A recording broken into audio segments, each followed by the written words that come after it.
అందరికీ నమస్కారం. ఆరోగ్యానికి సంబంధించి ఈ మధ్య మనం చర్చలు చేస్తూ ఉన్నాం. అందులో చాలా ముఖ్యమైనది భారతదేశంలో ఏ వస్తువైనా ఉంటుందో ఉండదో తెలియదు కానీ జీలకర్ర లేని ఇల్లు మాత్రం ఉండదు అనేది అతిశయోక్తి కాదు. ఇది చాలా కరెక్టు. ప్రతి దాంట్లో ఈ జీలకర్ర మనం వాడుతూ ఉంటాం. ఆ వంటల్లో ఈ వంటల్లో జీలకర్ర లేని ఈ వంట అసంపూర్ణమనే చెప్పొచ్చు. ఎందుకంటే ఇది ప్రధానంగా జీర్ణక్రియ పైన పనిచేస్తుంది. మనకు సరిగా అరుగుదల లేకపోయినా, మలబద్ధకం ఏదన్నా ఉన్నా, లేక పులితేపులు లాంటివి వస్తూ ఉన్నా, ఇప్పుడు అంతకుముందు జీలకర్ర నీళ్లు కాచుకొని తాగేవాళ్ళు. ప్రస్తుతం జీరా నీళ్ళని బాటిల్లో పెట్టి కూడా అమ్ముతున్నారు.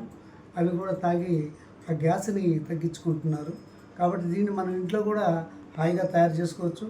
బయట ఎలా ఉంటుందో తెలియదు కాబట్టి జీలకర్ర గురించి కొన్ని ఆరోగ్య ఉపయోగాలు చెప్తాను. అవి ప్రధానంగా ఏంటంటే ఇది జీర్ణకోశాన్ని బాగా డెవలప్ చేస్తుంది, బాగా ఆరోగ్యంగా ఉంచుతుంది.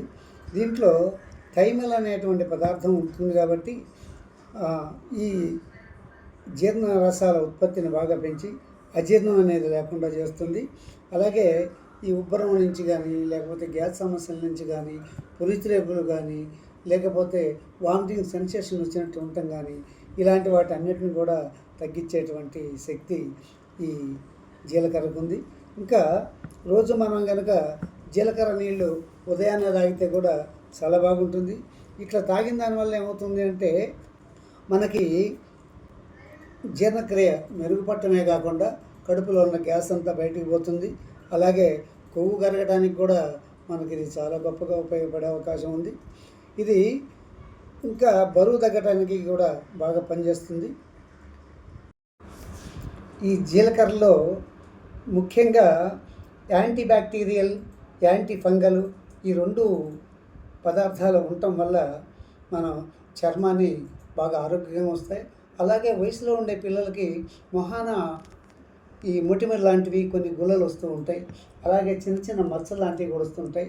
అలాంటి వాటికి దీన్ని ఉపయోగించినట్టు కనుకైతే అంటే నీళ్ళల్లో వేసుకొని కాచుకొని తాగటం కానీ, లేకపోతే ఒట్టివి తిన్నా కానీ, ఒక 3 ఏళ్లతో ఎన్ని వస్తే అన్ని పట్టుకొని తిన్నా కానీ చాలా రకాలైన ఉపయోగాలు దీనివల్ల పొందగలుగుతాం మనం. అలాగే ప్రతిరోజు మనం చూడండి, మన ఇంట్లో కూరలు చేస్తే జీలకర్ర వేస్తాం. పోతే పప్పు చేసినా, పప్పు చారు అంటే దాన్ని ఏమంటాం, రసం అని కూడా అంటాం. అలాంటిది ఏదైనా చేసినా కూడా మనకి ఈ జీలకర్ర లేకుండా మనం తినం. అలాగే ఈ జీలకర్ర ఇంకో పని కూడా చేస్తారు. మజ్జిగ ఉన్నాయి కదా, ఈ మజ్జిగలో జీలకర్రని వేసుకొని బాగా తాగుతారు. లేక జీలకర్ర పొడిని అయినా వేగించుకొని జీలకర్రని ఆ పొడిని తీసుకొచ్చుకొని ఇందులో వేసుకొని అయినా వేస్తే కూడా చాలా మంచిది. అయితే దీనివల్ల ఏంటంటే ప్రధానంగా గ్యాస్ట్రిక్ ట్రబుల్స్ అని కానీ ఇలాంటి వాటిని దూరంగా ఉంచుతుంది. అజీర్ణంగా ఉండి కడుపులో పులితేపులు వస్తున్నా కూడా అలాంటివి కూడా నయం చేసే అద్భుత లక్షణాలు ఉన్నాయి జీలకర్ర. కాబట్టి ఈ జీలకర్రని లేని ఇల్లు కానీ, లేకపోతే వాడని వ్యక్తి కానీ ఇంట్లో భారతదేశంలో ఉండడం అన్నది అతిశయోక్తి కాదు. ఇంకా మీకు కావలసినన్ని నేను ఒక్కొక్క పదార్థాన్ని గురించి విపులంగా చెప్తాను. దయచేసి నేను ఇలాంటివన్నీ తయారు చేస్తూ ఉంటాను కాబట్టి నా ఛానల్ని సబ్స్క్రైబ్ చేసుకోండి. నేను చెప్పే వాటిని మీరు గమనించండి, వినండి, వాటిని ఆకలింపు చేసుకొని మీ జీవితానికి ఉపయోగపడేలా చేసుకుంటారని, మీరు సంపూర్ణ ఆరోగ్యంతో ఎల్లకాలం హాయిగా ఉండాలి, ఆనందంగా ఆరోగ్యంగా ఉండాలని నేను కోరుకుంటూ నమస్కారం. మీ రామారావు.